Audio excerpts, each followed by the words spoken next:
Hello all of you beautiful people, Jules here for Whatculture.com. And you know what? A trailer is the perfect opportunity for studios and filmmakers to show off their beloved movies to the general public, acting kind of like the proud parents parading around their toddlers. And nowadays, trailers are as crucial to selling the film as, well, the film itself. But let's just say that sometimes studios take rather nefarious and underhanded routes in order to get our bums in seats by putting out trailers that are utterly misleading. So let's take a look at them. As I'm Jules, this is Whatculture.com, and these are 8 misleading movie trailers that totally fooled you. Number 8. Bridge to Terabithia. Incredible fantasy land turns out to be a figment of imagination. The trailer for Bridge to Terabithia seems to present itself as the American version of the famous British series The Chronicles of Narnia. Now that movie was a huge success, and it seemed that the creators of Bridge to Terabithia wanted to replicate this entirely. However, the novel that BTT was based on was dramatically different to the Narnia series. The fantasy elements of Narnia are the central focus, and the fantastical world of Narnia and its magical creatures that live there are the bones of that story. But Bridge to Terabithia is a deeply emotional story about familial relationships and loss, and about the need for escapism when the real world is way too dark and lonely. But instead of advertising that beautiful plot, the people behind the movie and the creators of the trailer decided that the best way to draw audiences in was to shove all of the fantastical elements of that film into a 2-minute ad for a movie that simply did not exist. All of the fantastic creatures like giants and fairies were all just figments of the main character's imagination, but no one would get that impression from watching the trailer. So families with small children arrived at the cinema in droves, only to be traumatized when the true devastating nature of the movie was revealed. Number 7. The Cable Guy. This is not a Jim Carrey comedy movie. So a movie starring Ace Ventura and Ferris Bueller. This is definitely going to be an uproarious comedy, right? Well, that's certainly the impression you get from the Cable Guy's trailer. Jim Carrey is at his Jim Carrey-est, talking in funny voices and using his entire body to enunciate every syllable of every wacky line of dialogue that he has. Add in a resigned and hopeless Matthew Broderick to play jarringly across from him, and you should have the perfect formula to a chalk and cheese comedy. The trailer shows off slapstick scenes of Broderick and Carrey jousting at a medieval restaurant, jumping over people to score at a basketball game, and dancing around in ridiculous ways. We watch with grins on our faces as Carrey gets Broderick into increasingly awkward situations, including getting him arrested. But all the comedy in the trailer is lacking some crucial ingredient that the film has in abundance, and that is darkness, because The Cable Guy is not Ace Ventura 2.0. It's actually extremely dark and disturbing, but in a blackly comic way, of course. Nevertheless, audiences flocked to the cinema for a family fun film, and what they got was definitely not that. In the film, Carrey aggressively beats up a man in a restaurant, harasses and stalks Broderick throughout the film, and isolates him from his family, friends, and peers. It holds a huge cult fan base nowadays, but at the time, people were shocked and disturbed by this movie's surprising tone.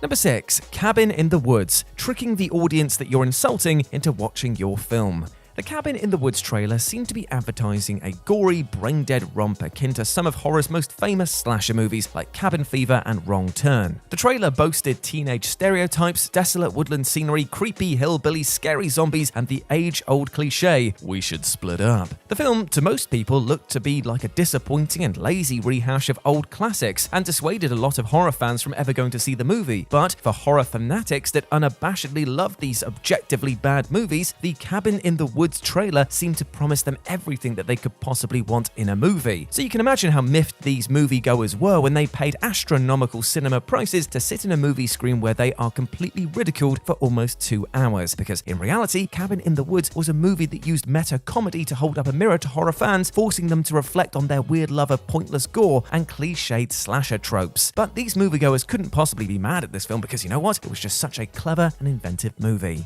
Number 5. Birdman. This is definitely not part of the MCU. Now, I have to admit something here. This one definitely had me fooled. Birdman, or The Unexpected Virtue of Ignorance, is an Academy Award-winning and critically adored piece of experimental cinema that explores the duality that actors experience when they're forced to live as a remnant of their past work. It's a thought-provoking movie that seemingly follows its characters in a single movie-spanning long shot that uses dark corners and doorways as a means to cut away. The film was ambitious in its ideas, needing extensive rehearsals to carry out successfully, but it follows through perfectly. With that in mind, the trailer criminally undersold that movie to the public. Understandably, trailers have less time to really get across a movie's message, but it's still such a shame to watch the Birdman trailer with hindsight. The Birdman trailer struggled to get across the messages of duality, instead using Michael Keaton's pseudo-alter ego Birdman as the imaginary superhero movie action, and the imaginary superhero movie action as the main point of interest. After opening on a floating, meditating Keaton in the first few seconds of the sequence, we're then treated to a winged superhero fly-around, explosions blowing up New York, and giant robotic bird-like creations. It definitely piqued the interest of fans of the MCU, and you can see why, because the trailer seemed to present something of an interesting take on the superhero anti-story, similar to what Brightburn wished it did. But alas, cinema-goers looking for a mindless action romp were thoroughly disappointed. But the rest of us, though, well, we were pleasantly surprised. Number 4. It Comes at Night. Zombie movie fans were left sorely disappointed.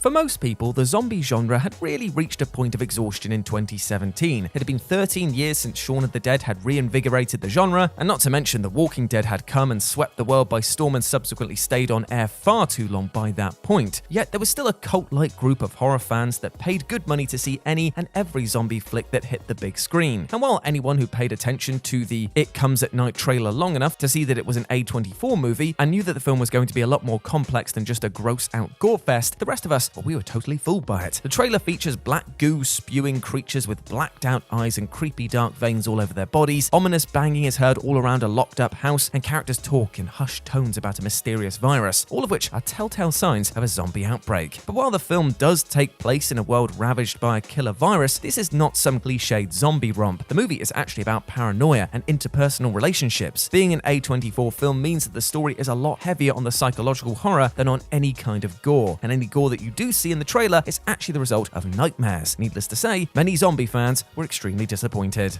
Number 3. Kangaroo Jack. Everyone loves a talking animal movie, but this isn't that film. Kangaroo Jack was one of those forgettable slapstick early 2000s movie that kind of came and went with minimal fanfare, but you also probably had a VHS copy of it somewhere lying around your house. Which is actually an important thing to note, because even though the movie itself is rated as U, the film wasn't supposed to be primarily for children. Kangaroo Jack was actually made as part of a buddy comedy craze that swept the cinema circuits in the 2000s like Dude, Where's My Car? But as you probably predicted at this point in the list, the trailer told a very different story. The trailer for Kangaroo Jack begins with a cute meeting scene of the two main characters as children. It's adorable and could very easily fit into a fun Nickelodeon movie. The movie then goes on to show the two guys, Charlie and Lewis, as grown men about to embark on a trip to Oz to deliver an envelope of $50,000 to a place of unknown origin, only for the envelope to get stolen. Seems like the perfect formula for a buddy comedy movie, right? Except for one tiny detail. The money is stolen by a sunglasses-clad, hoodie-wearing, talking kangaroo. The kangaroo is animated in that distinct way that every talking animal was back in the early 2000s, and the trailer shows it expressing itself and moving around with human-like animations. But the real creme de la creme comes at the end of the trailer, when Kangaroo Jack starts talking to Charlie in a cartoony Australian accent, going as far as to sing Rapper's Delight to him. This, combined with all of the animation, gives the impression of a goofy, talking animal movie. But it isn't. The scene we see of Kangaroo Jack talking comes from Charlie suffering from a concussion. Conveniently, that information isn't disclosed to us.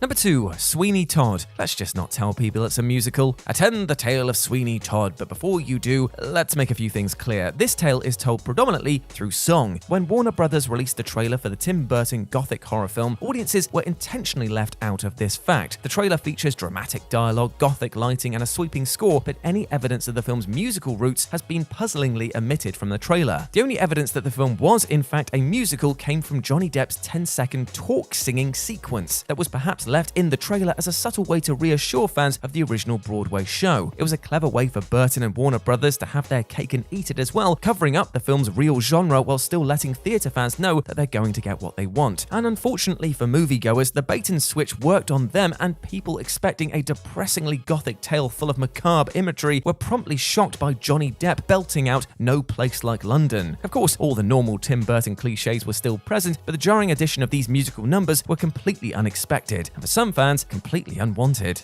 And number 1, Eternal Sunshine of the Spotless Mind. This is not the rom-com you're looking for. What begins as an advertisement for a new medical treatment with upbeat elevator music and a cheery old doctor telling you how wonderful your life will be because of it shortly turns into what seems to be a trailer for a fun new rom-com starring comedy legend Jim Carrey. The trailer is accompanied by the upbeat summer anthem Mr. Blue Sky, and it introduces its extensive cast of well-known actors in a way that's eerily similar to the opening credits of 90s sitcoms. We see our two main protagonists, Carrey and a brightly coloured haired Kate Winslet, in kooky rom-com scenarios like shrinking so that they can bathe in a sink and sleeping in the snow. The actors spit snarky one-liners at each other and make silly faces, but never once do you actually get to see what the movie is truly about. In actuality, the movie plays like a depressing Black Mirror episode, with tech that ruins lives more than it does help, and relationships that break down as a result. The movie is definitely not a rom-com. In fact, it feels more like an anti-romance, filled with pessimistic views on love and creepy characters that take advantage of people's vulnerabilities. Couples that decided to see the film for a date night must have had an awkward, silent car ride home afterwards, as they were left to face the flaws in their own relationships as a result. Cheers for that.